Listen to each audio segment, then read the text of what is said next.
एक गांव में एक मूर्तिकार रहा करता था। वो काफी खूबसूरत मूर्तियां बनाया करता था और इस काम से अच्छे पैसे भी कमा लेता था।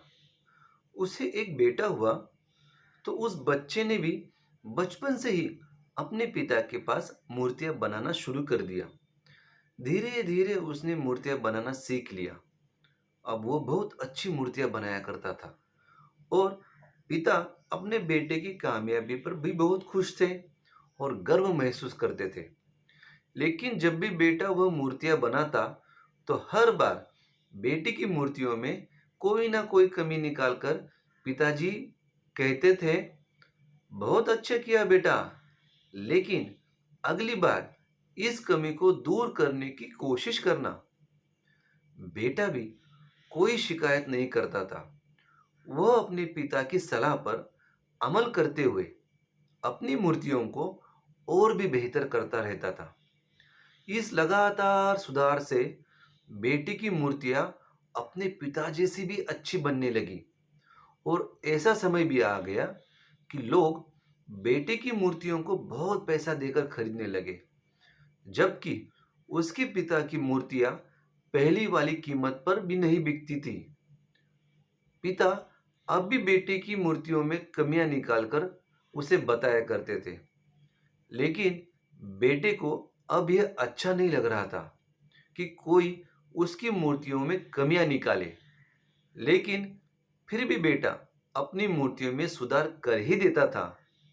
एक दिन ऐसा भी आया कि जब बेटे के सब्र ने जवाब दे दिया। पिता इस बार जब कमियां निकाल रहे थे तो बेटा बोला, आप तो ऐसा कहते हैं कि जैसे आप बहुत बड़े मूर्तिकार हो। अगर आपको इतनी समझ होती तो आपकी मूर्तियां इतने कम दाम में नहीं बिकती। मुझे नहीं लगता कि अब आपके सलाह की मुझे कोई जरूरत है। मेरी मूर्तियां बिल्कुल ठीक ठाक है। पिता ने जब बेटे की यह बात सुनी तो उसने अपने बेटे को सलाह देना और उसकी मूर्तियों में कमियां निकालना बंद कर दे दिया। कुछ महीने तो वो लड़का खुश रहा, लेकिन फिर उसने महसूस किया कि लोग अब उसकी मूर्तियों की इतनी तारीफ नहीं किया करते हैं जितनी कि पहले किया करते थे, और उसकी मूर्तियों के दाम भी बढ़ना बंद हो गए। और तो और उसकी बिक्री भी कम होने लगी। शुरू में तो बेटे को कुछ समझ आया नहीं, लेकिन फिर वो अपने पिताजी के पास गया और उनसे ये समस्या के बारे में सारी बात बताई। उसके पिताजी ने बेटे की बातों को बहुत शांति से सुना, जैसे कि उन्हें पहले से पता था कि एक दिन इस प्रकार की सिचुएशन आएगी। बेटे ने भी इस बात को नोटिस किया और पूछा, क्या आप जानते थे कि ऐसा होने वाला है? पिताजी ने हाँ में उत्तर दिया और बोले, आज से कई साल पहले मैं भी इस हालत से टकराया था।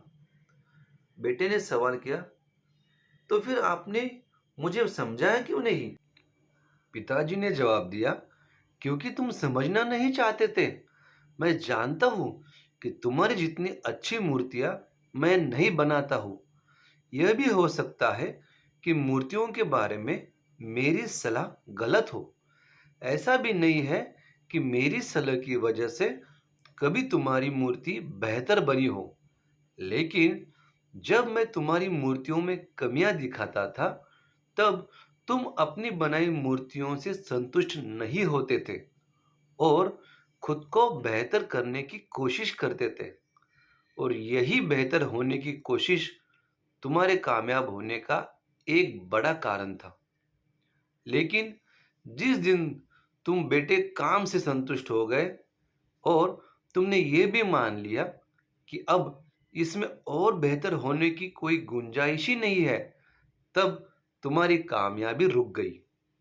लोग हमेशा तुमसे बेहतर उम्मीद रखते हैं और यही कारण है कि अब तुम्हारी मूर्तियों के लिए तुम्हारी तारीफ नहीं होती और ना ही उनके लिए तुम्हें ज्यादा पैसे मिलते हैं।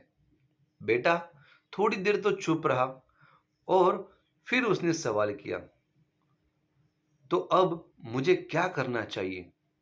पिता ने एक वाक्य में जवाब दिया, असंतुष्ट होना सीख लो।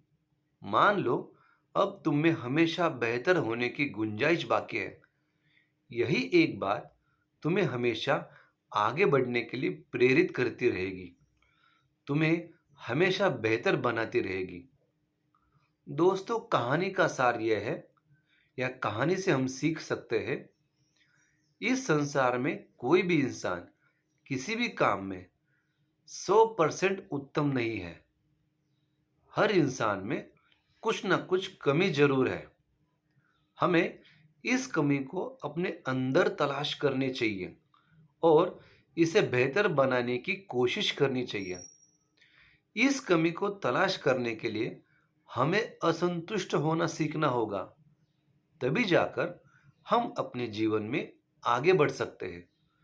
दोस्तों, मैं आशा करता हूँ ये वीडियो आपको पसंद आएगा। ऐसी वीडियो को लाइक कीजिए, सब्सक्राइब कीजिए और हाँ, शेयर भी कीजिए। दोस्तों, हंसते रहिए, हंसाते रहिए, हम जीतेंगे।